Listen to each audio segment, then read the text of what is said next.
Ilang araw bago ang pagsalubong ng bagong taon, tumaas na ang presyo ng mga paputok at pailaw sa Bocaue, Bulacan. Listahan ng certified fireworks, inilabas naman ng DTI si Joshua Garcia sa detalye.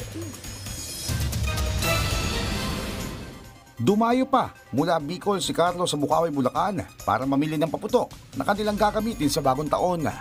Kwento niya, halos triple ang presyo kung ikukumpara ito sa bentahan sa kanilang lugar. Kaya naman sinamantala na niya ang pagkakataon. Tatlong price ang dagdag sa amin sa Bicol. So dito konting gas lang sa Manila. So dumayo na lang kami dito, drop by na lang.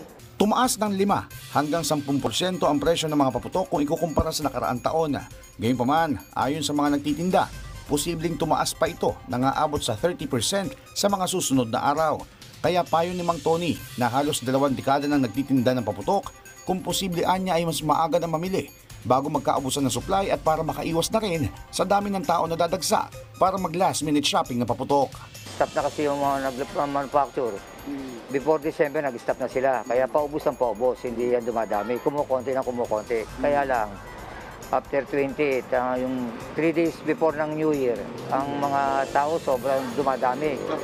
Kaya tumataas dahil malakas na ang demand pero wala nang supply. Paalala pa ni Mang Tony sa mga mamimili. Bumili sila doon sa mga licensed store na taga lisensya para at least safe yung mga binibili nila. Ang nangyayari kaya nagkaka-aksidente dahil sa mga buying public din Sinisindihan nila ng nakainom, nagiinuman. Minsan naman nasak nila yung paputok, nagsisigalyo, hinahagis yung sa bawal yun.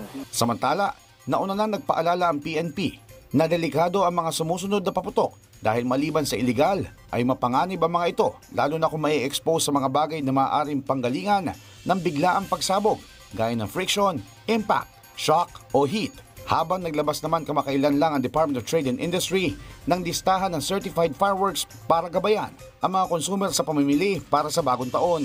Sa kabila nito, patuloy pa rin hinihikayat ng Department of Health ang publiko na umiwas sa paggamit ng paputok sa halip ay gumamit na lang ng mga paingay gaya ng kaldero, torotot at iba pa. Joshua Garcia para sa Morning Show ng Bayan, Rise and Shine, Pilipinas.